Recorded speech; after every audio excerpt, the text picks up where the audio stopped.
sees my own silhouette. I'm getting stronger, step by step. The clock is ticking, but there's no time for regrets. I've been flying from town to town, from London to Taiwan. I've been all around the globe, trying to protect your soul. We are heroes tonight.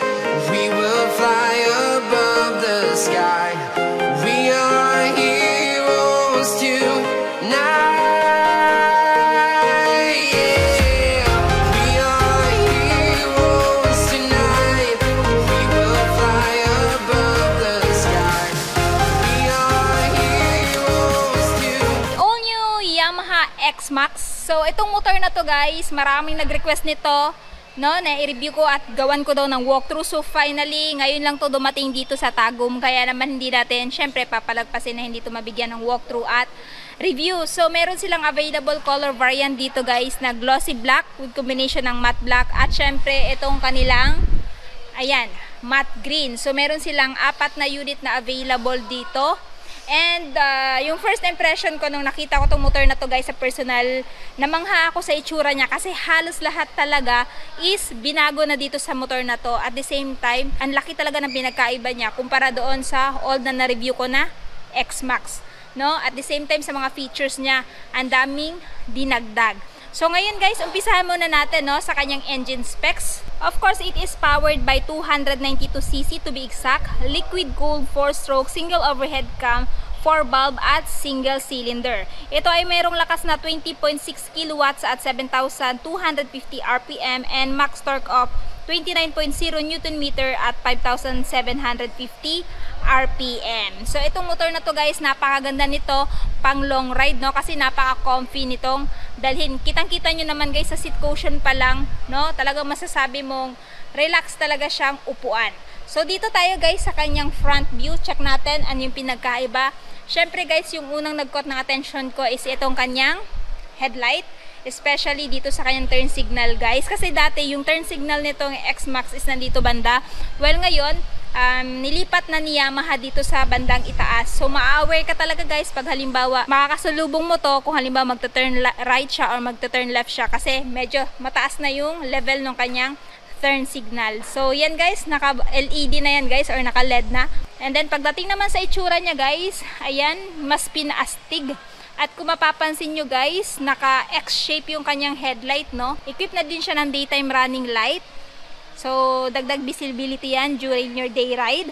At the same time, pagkagabi. So, ayan guys, yung itsura niya. Napaka-astig, modern na modern. And, dito sa baba naman, same pa rin naman, naka-telescopic fork suspension siya. Tsaka dito, meron lamang siyang minimal na sticker, which is yung brand niya na Yamaha. Ayan. So, kung mapapansin nyo guys, wala kayong makikitang decals or sticker dito. Kundi, itong Yamaha lang at saka itong Motorcycle Connect, which is yun yung nagpapa-premium dito sa motor na to. So the less decals, mas elegant tingnan. Ayan. So dito guys, ayan, pagdating sa kanyang fairings dito sa front guys, flexible, meaning pag halimbawa mabunggo to, hindi siya basta-basta magsha-shatter into pieces, no? Mayuyupi lang to at babalik lang naman din to sa dati. Ayan, hindi siya yung parang ganun, yung malutong. Ayan, no? Ayan, tapos dito, matte yung paint, no? Kakaiba yung texture niya dito kumpara dito guys, para siya naka-rubberize dito, no? Pag halimbawa hinawakan mo. Pagdating naman dito guys, equip pa rin siya ng dual ABS, front and rear wheel. So, anti-lock braking system, isa sa safety feature ni Yamaha na nilagay dito kay X-Max. Nang sa ganun, pag magsa-sudden brake ka, hindi siya maglalak, no? Yung brake ninyo. Sa tire naman, naka-tubeless pa rin to siya. Kung mapako to, hindi siya basta-basta mag-flat. Tire size sa front guys is 120 by 70 by 15. Ayan. And of course, yung brand ng tire niya guys is Dunlop na. So pag halimbawa na break in nyo to sa cornering, napakakapit ng gulong na to. So siya po ay naka-single hydraulic disc brake with dual pot piston brake caliper. Ayan, napakaganda na po ng stopping power na yan. And then dito, pagdating sa kanyang radiator dito guys, may cover na. So makakaasa ka, hindi siya madaling mapasukan ng bato-bato kung idadaan nyo to sa rough road. Safe na po yung radiator nyo dito. Yung kanyang horn, ayan, medyo nakatago na din. And dito guys, sa bandang side, meron kayo makikita dito yung emblem, yung logo niya na Yamaha. And yung texture ng kanyang fairings dito guys is matte, and dito is naka glossy black. Syempre hindi pa rin naman tinanggal yung kanyang option for touring style. Ayan guys, pwede ka mag sitting upright position, and pwede mo ding iunat yung paa mo pag ngawit ka na sa upright sitting position.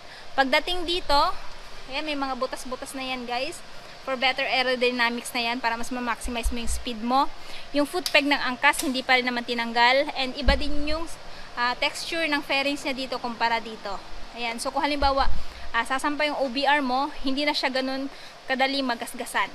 Ayan o. Ayan. So, balik tayo dyan mamaya. Dito muna tayo sa handlebar. Ito yung una talagang napansin ko kanina, no? Aside dun sa kanyang headlight. Dito kasi sa handlebar guys, parang meron siyang dinagdag dito, no? Na mga buttons. So, dito sa left side, nandito yung kanyang high beam, low beam, passing light, turn signal, switch off, yung kanyang horn nandito. Tapos yung kanyang menu button, no? So yung pag halimbawa mag-change ka dito sa dashboard, dito ka pipindot, at saka yung kanyang home button nandito, check button. And then dito sa right side, nandito yung kanyang kill switch off, activated, at saka electric start.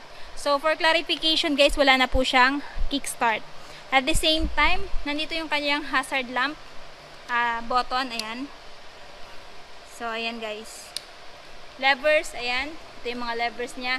Pagdating sa side mirror, astig yung side mirror niya guys, napaka durable, no? Maging dito sa kanyang parang stem, durable po yung kanyang side mirror, hindi basta-basta mababali. And then, equip na din siya ng wind visor guys for better aerodynamics. So kung mapapansin nyo guys, medyo mataas na yung wind visor niya. So makakaasa ka kung i-high speed mo to, hindi na madaling matamaan ng hangin yung katawan mo kasi nga may harang na. So, dito na tayo sa exciting part. So kung mapapansin nyo guys, kakaiba na yung dashboard niya. Kung before naka semi-digital at saka semi-analog. Kasi ito yung modern design nitong X-Max 2023 model. Well, yung nakaraan guys is ito. Papakita ko sa inyo yung pinagkaiba. Ayan. So mapapansin nyo guys, naka semi-digital at saka semi-analog. Well, dito is naka fully digital na. Ayan o. So check natin yung mga info meron dito. Nandito yung kanyang speedometer. Ayan, kitang-kita mo na kung ilan yung takbo mo, no? Pag halimbawa pinandar nyo itong motor na to or pinapatakbo nyo. Yung fuel gauge, odometer, nandito. Tapos, may nakalagay dito na warning. So, check natin guys. Anong meron dito? So, yung kanyang RPM indicator. Ayan. Tapos, yung time. Tapos, may nakalagay dito na degree. Ayan. Lapit natin ng konti. So, check pa natin ng merong information. So, yung dinagdag dito guys is ito. Meron na siyang music. Ayan, pwede na kayo magpatugtog dito. I-bluetooth nyo lang sa cellphone ninyo. Tapos, meron siyang settings. Check natin. So, sa settings, napapaloob sa settings guys is yung kanyang traction control. Ayan, connection, information, reset, clock. Ayan, kung mag-a-adjust kayo ng time, brightness, unit, system information at legal information. So, balik na natin to. Balik natin sa home. Ayan. Next, weather. Ayan guys, so mache-check mo na din yung weather, no, forecast. So ayan guys, isa sa pinaka magandang feature dito kay X-Max na nilagay ni Yamaha. In that way, dyan mo makikita kung uulan ba or maaraw ba, nang sa ganun malaman mo kung kailan ka magra-rides. Ayan, notification pag halimbawa may tumawag or may nag-message sa inyo, since nakakonect na yung phone nyo dito sa dashboard ng motor ninyo, mas ma-aware ka. Yan, bagong-bago guys, navigation, no? Diyan mo makikita yung halimbawa mag-bluetooth ka, makikita mo kung saan ka dadaan or anong way ka kung magra-rides ka. Next, meter display. And then yung odo at saka trip meter. Ayan, trip 1 at saka trip F. Ayan yung nilalaman. Music and sige, check natin tong weather. Hindi siya. Notification. Since hindi pa siya nakakonect, wala ka pang makikita ibang info dito. So, balik na natin to.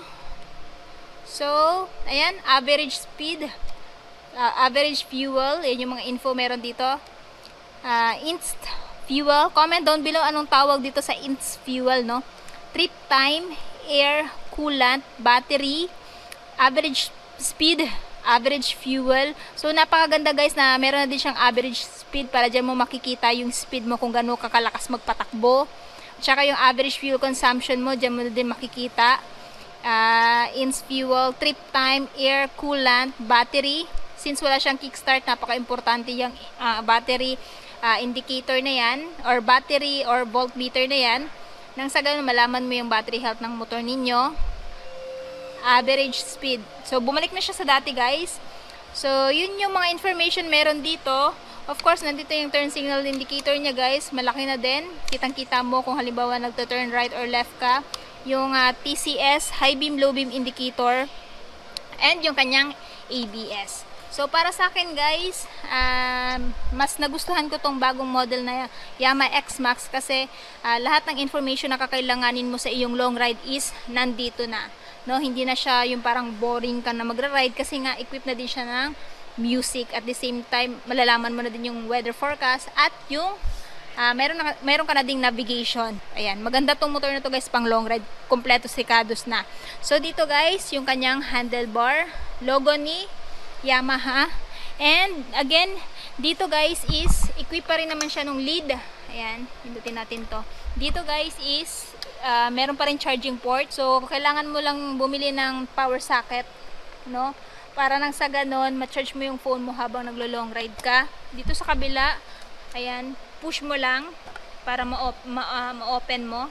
Kasya dito ang phone, no? Kahit dalawang phone kasi napakalalim. So I think each side is 1 liter, no, yung capacity niya. And then sa seat, ayan yung seat niya guys. So kasya daw dito yung na two-face helmet. Ayan, may nakalagay dito. So ganyan yung itsura guys, para magkasya yung dalawang helmet. No, ganito ang pagkaka-arrange. So ilalagay ko na lang guys yung kanyang capacity, no, dito sa screen. So napakalaki. So goods na goods to pang Philippine loop or pang long ride, kahit na pang endurance, no. And then pagdating sa fuel tank capacity niya guys, ayan, nasa screen, and yung kanyang average fuel consumption. This one guys is equipped pa rin ng Yamaha Motorcycle Connect. It is an app na ida-download mo sa phone mo para malaman mo yung last parking position, kailan kayo magpapa-change oil, in short yung maintenance ng motor na to. So para sa akin, goods na goods yan. And then sa seat naman, meron na po siyang generous seat cushion, naka two-toned. So kahit anong pantalon na susuotin nyo ay hindi na pudulasin sa motor na to. Ayan. So napakalambot guys, generous na din. Malaking grab bar guys, ayan. Tapos, pansin ko lang din, since wala siyang sticker, meron ka makikita ditong emblem na napaka-elegant tingnan. X-Max Color Gold. Ayan guys. So, dito tayo guys. Ayan, yung foot peg ng angkas. Yung kanyang side stand. Ayan. Center stand. Yung kanyang panggilid. Suspension sa likod guys is ginamitan pa rin siya ng dual shock absorber with TCS. So, makakaasa ka guys na pag halimbawa idadaan mo to sa mga lubak-lubak, napakaganda po ng play na suspension niya. Sa kanyang braking system guys is naka single hydraulic disc brake, ayan, with single pot piston brake caliper. Again, this one guys is naka ABS na din po. Sukat ng gulong sa likod, check natin, meron siyang malapad na gulong sa likod guys na 140 by 70 by 14, tubeless tire, and yung color ng mags is gold. So talagang premium na premium, no. Ayan. And then pansin ko lang din guys, pagdating dito sa tambucho niya, meron na din palang mga angulo dito sa kanyang exhaust end cap. Kung mapapansin nyo guys, meron na yung mga, ayan, kitang yung mga detalye na ganyan, no? Nakakadagdag aesthetics dito sa motor na to. Mas na premium yung itsura, yung looks niya dito sa tambucho. Meron din siyang malapat na heat guard para paprotektahan yung legs mo at saka legs ng angkas mo sa, alam nyo na, dito sa tambucho para hindi mapaso. Yan. So, plastic po guys. Ayan. Naka-reflectorize na din siya guys, both left and right, for added visibility pagkagabi. So, dito naman sa taillight guys, malaki na din yung pinagkaiba kumpara doon sa old version. So, ayan, naka-LED na. And then, turn signals is naka-LED na din. Check natin yung kanyang turn signal guys. Ayan. So, yan po yung turn signal niya guys. Napaka-astig tingnan sa personal. Talagang mas pinaganda ni Yamaha pagdating dito kay X-Max 300. Naka-reflectorize din siya dito guys. And may ilaw na din ng plaka for added visibility, no, during your night ride. At syempre, hindi naman tinanggal yung kanyang rear fender dito. So, sa mga nagtatanong ng seat height, itong motor na to guys ay merong seat height na 795mm. Ayan. So, sa height ko na 5'5 guys, abot na abot ko to. Yun nga lang, nakatiptoe tayo dito sa motor na to. At pagdating naman sa kanyang ground clearance, itong motor na to ay merong minimum ground clearance na 135mm.